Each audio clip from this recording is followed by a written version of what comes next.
Venevisión, líder en opinión, por tu canal independiente, Venevisión.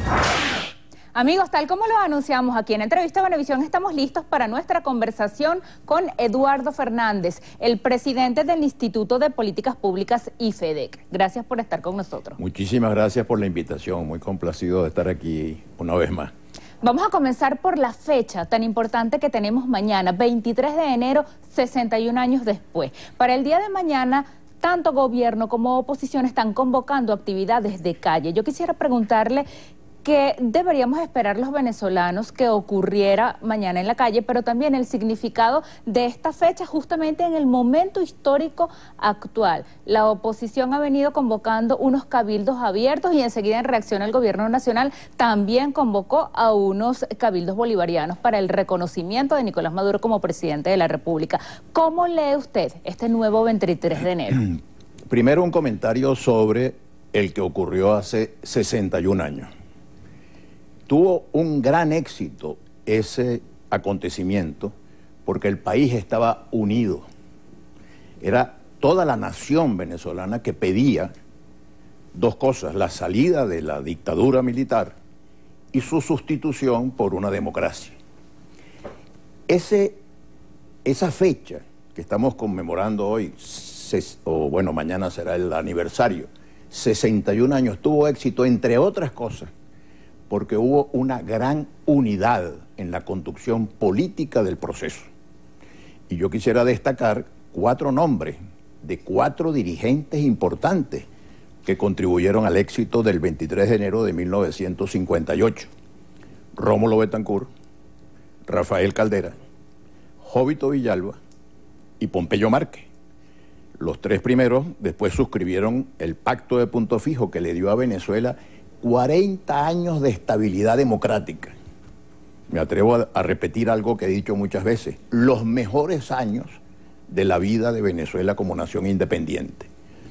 Hubo unidad, esa unidad la marcó además el arzobispo de Caracas, que era Monseñor Rafael Arias Blanco, que el 1 de mayo del día 1957 produjo una carta pastoral que produjo un impacto inmenso en la opinión pública y que movilizó al país para buscar el cambio.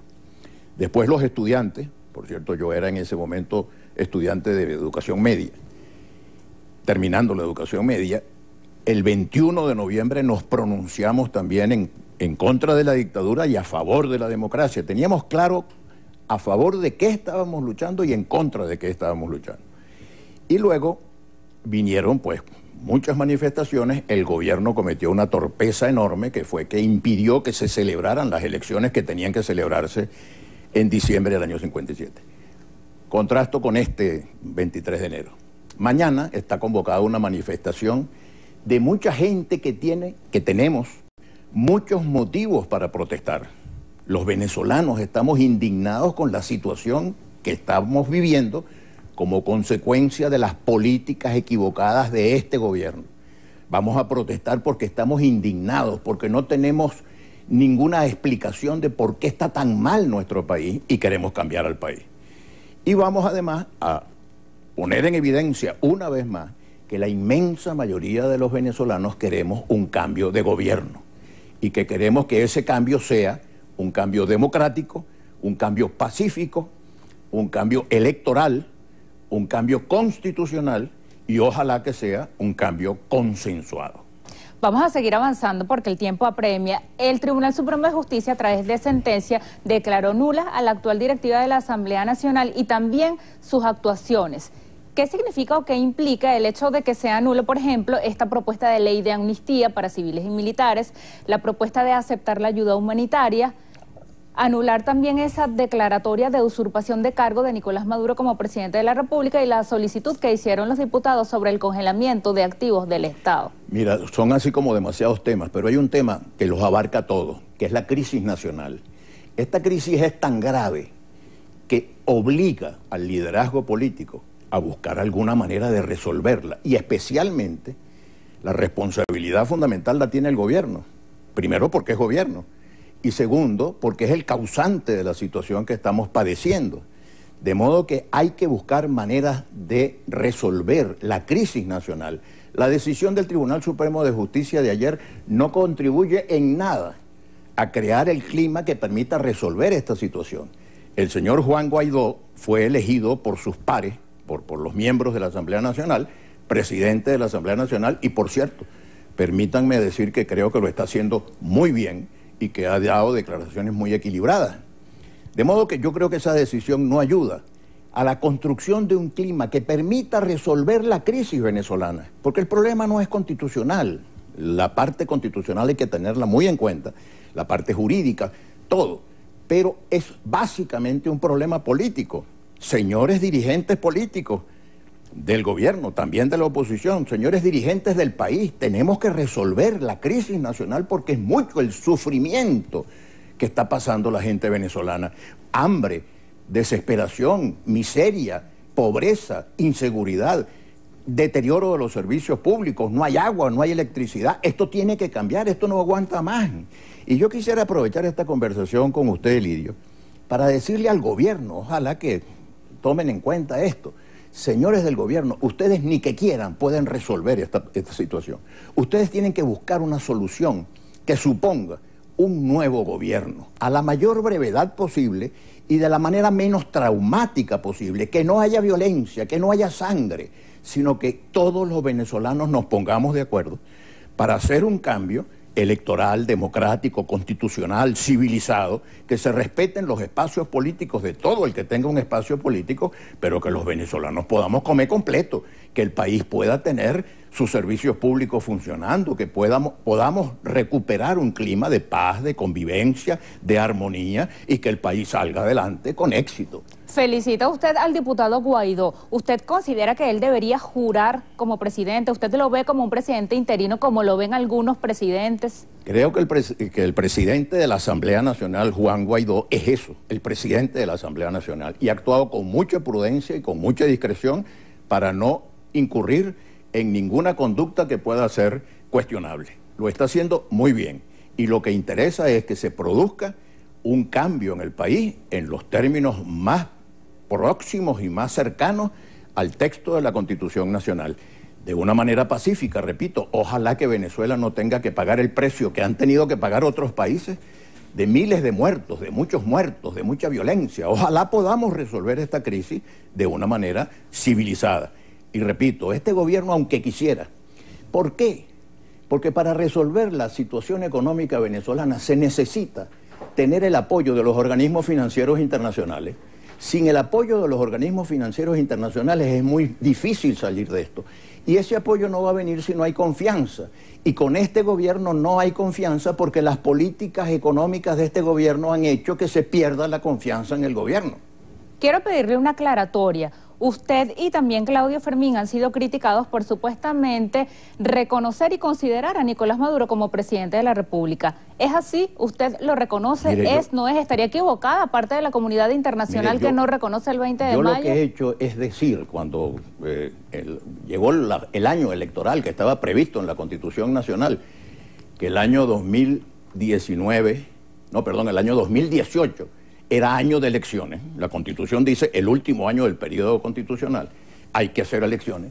Yo dije, caramba, esta es una brillantísima oportunidad para cambiar el gobierno por la calle real, una gran plataforma de unidad que esperaba yo que se presentara, con un candidato de unidad, con un programa de unidad que fuera además un programa muy atractivo, con una estrategia consensuada, bueno, y que se aprovechara que las encuestas estaban diciendo que había 80% de venezolanos que queríamos salir de este gobierno. Hoy era el momento de aprovechar esa fuerza. Bueno, ya eso es historia, pero en este momento la legitimidad del gobierno está muy comprometida por la existencia de una Asamblea Nacional Constituyente que el propio presidente llama supraconstitucional. Si hay una Asamblea Nacional Constituyente que es supraconstitucional, el gobierno no es constitucional. A propósito de unos hechos que comenzaron ayer en la madrugada en el sector Cotiza de aquí de Caracas, quisiera pedirle su apreciación sobre dos factores. Primero, protestas. Comenzaron en la mañana y se mantuvieron incluso durante la noche ya del día de hoy en varios sectores, sobre todo del oeste de Caracas. Cacerolazos, hubo heridos, pero también hubo cierto movimiento, sustracción de armamento en unidad militar. ¿Cómo leer esto que está ocurriendo? Reflejo de que tanto en el mundo civil como en el mundo militar, la protesta es creciente. Los militares no viven en una campana de cristal. Los militares y sus familias están sufriendo lo mismo que estamos sufriendo usted y yo y que están sufriendo todos los ciudadanos. No nos alcanza el dinero, no tenemos dinero en efectivo para comprar el mercado. Cuando por fin conseguimos algo no nos alcanza el dinero que tenemos. El desabastecimiento es terrible. Esta situación económica hay que resolverla. Han pasado ya muchos años. El país no aguanta más y pide un cambio. Y pide el país, los venezolanos, todas las encuestas lo indican, que la abrumadora mayoría de los venezolanos quisiéramos que el cambio fuera pacífico, que fuera democrático, que fuera constitucional, que fuera electoral, con unas elecciones que todo el mundo respete, que todo el mundo acate, porque desde luego tienen que darse condiciones de equilibrio y de igualdad para concurrir a unas elecciones respetables. Si le pido definirlo, ¿en qué momento estamos en Venezuela? En un momento tremendamente delicado, que invoca la inteligencia de su liderazgo, del liderazgo nacional, que invoca el patriotismo, el amor por Venezuela. Permíteme entonces, a propósito de esa pregunta tan buena que me has hecho, que recuerde el que pasó hace 61 años. Betancur, Jóbito, Caldera, Pompeyo Márquez y los demás que participaron en eso, otros como el obispo Arias Blanco, etcétera, pensaron en el país y no en sus partiditos o en sus parcelas. Pensaron en el interés nacional. Venezuela necesita unidad de toda la nación, de la familia venezolana.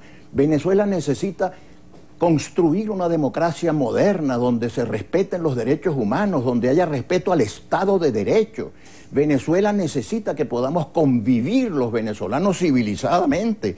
Ya basta de este pleito inacabable que comenzó desde que apareció el señor Chávez el 4 de febrero de 1992.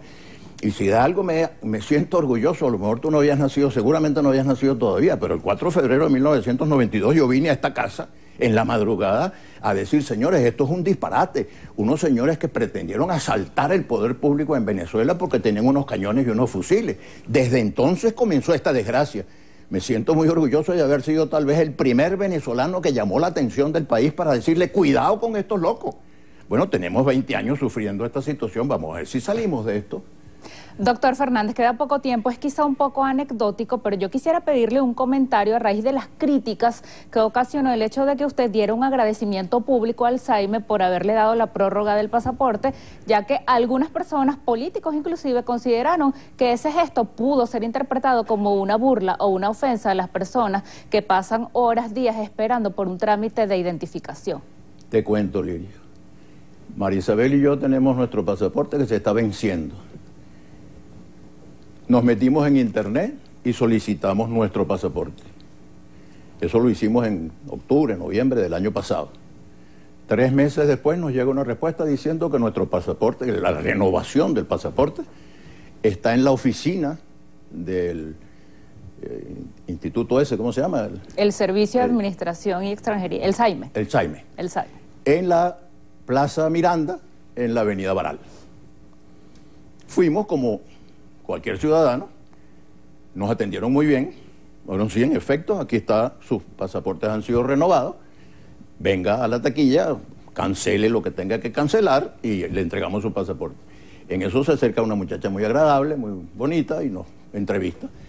Mire, ¿cómo ha sido su experiencia? Muy buena, muchas gracias, me han tratado muy bien. Eso no quiere decir que yo no tenga conciencia de que desgraciadamente una inmensa multitud de venezolanos ha sido maltratado. Por eso en mi declaración digo, yo les pido que traten a todos los ciudadanos, por lo menos también como me han tratado a mí. A mí me trataron muy bien y tengo que decirlo, me trataron muy bien. Pero por el amor de Dios, traten a todos los ciudadanos bien, resuelvan los problemas del funcionamiento de la administración pública. Además fueron unos muchachos con quienes estuve conversando y me gustó mucho la conversación porque son igual que todos los muchachos venezolanos, quieren tener futuro, quieren tener esperanza y aprovecharon para conversar conmigo sobre cómo veía yo el porvenir de Venezuela porque ellos están muy preocupados. De modo que les reitero a mis amigos, a los muchachos, no estoy felicitando al señor Maduro, no estoy felicitando al dueño del negocio ese, no estoy felicitando ni siquiera al servicio. Lo que estoy es diciendo que la gente que me atendió a mí, me atendió muy bien y merecían que yo les dijera Muchas gracias por la manera tan amable como me han atendido. Le decimos nosotros a usted gracias por haber venido a conversar con nosotros. Y yo a usted gracias por la invitación. Despedimos así a Eduardo Fernández, presidente del Instituto de Políticas Públicas IFEDEC, y también despedimos esta